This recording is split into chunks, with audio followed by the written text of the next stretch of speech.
So I was just talking to a friend before about ADHD superpowers. So my similar ADHD superpowers. And in some ways, look, we do have some superpowers. So I'm going to talk about some good stuff and some bad stuff. The good stuff is we're very open-minded and not judgmental usually.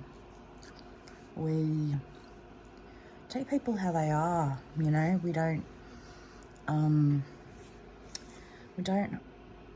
well, okay, I'll use the pronoun I just because I don't want to generalize. I don't tend to hold grudges. I am forgiving. I know that everybody fucks up. No one's perfect. There's nothing's black and white. I've done lots of shitty friends. I've done lots of shitty things, but I'm trying to be a kinder, more compassionate person every day. I also am very empathetic. I also have the ability to make sometimes quite funny jokes very quickly, but also some not so funny ones too, let's be honest. I have the ability to pick a song within a couple of minutes for any occasion. My mind works like a literal jukebox. I have the ability to sing a song with usually, not always, usually perfect pitch. Carry a melody. Not everyone can do that. Also, with music, I have the ability to be able, especially with classical music, to get skin tickles from it. Gosh, I hope I'm not getting another bloody cold. I also have the ability to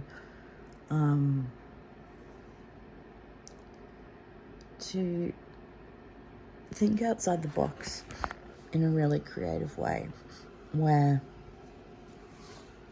I'm the ideas person, right? So I could be an entrepreneur, but I would need someone else to run the ship, you know. So I would be the ideas person that you know, just spitballs ideas, and then somebody else would have to do all the other stuff. But generally, I'm pretty open-minded about sexuality, polyamory, non-monogamy, very realistic about these things. And I don't judge people for any of that stuff.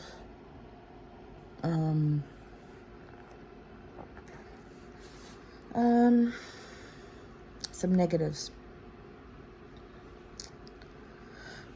Sometimes my fixations can last for a long time. Sometimes they can last for a short time.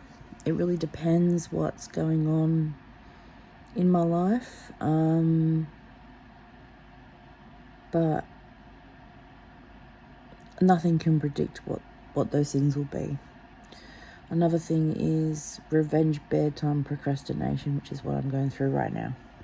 So because we like time to ourselves, and because especially when you have kids, you have less of it, you pick between time to yourself or going to bed early and sleeping. And sometimes I pick time to myself because I figure if I'm going to go to bed, I'm going to be asleep. So I'm not going to enjoy the time to myself, right? Makes sense? And then we end up staying up till 1 or 2 a.m. Or we get insomnia because we're overthinking all the time.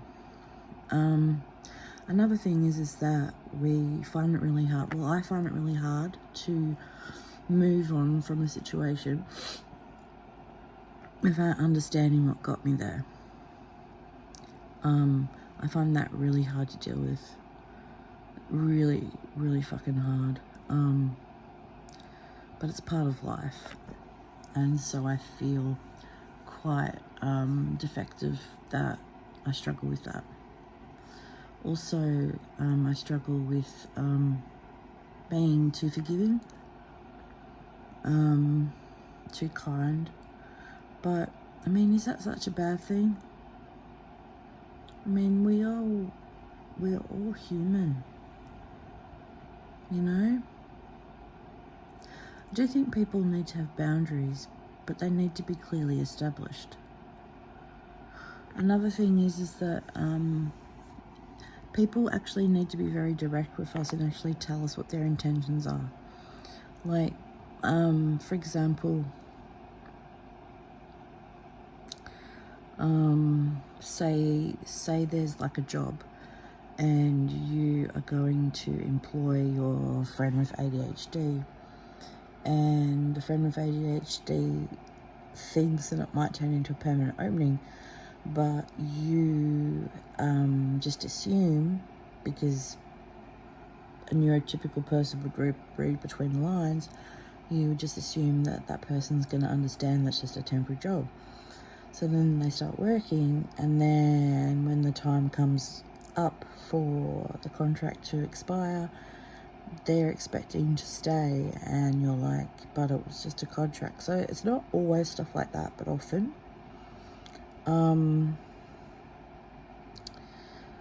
Rejection sensitive dysphoria, it's the worst. It's where basically, I don't know, friendship dies, relationship dies, you don't get picked for a job, whatever, and you ruminate and ruminate and ruminate on it. And if you're not, and if I don't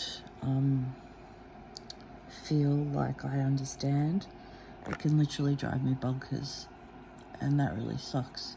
Plus there's like OCD symptoms that come into it too, which can be exhausting.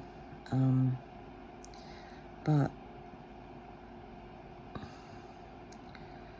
it's not a fun, quirky thing to have.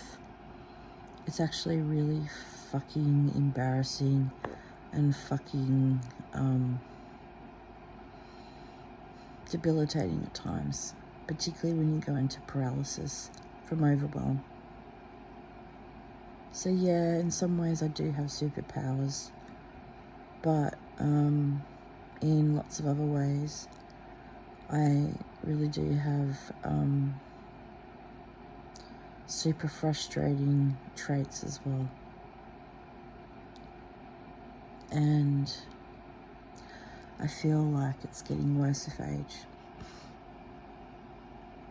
I feel like my memory's not as good as it was.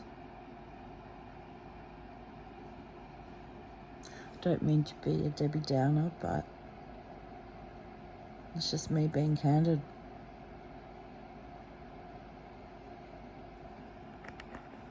Talk soon.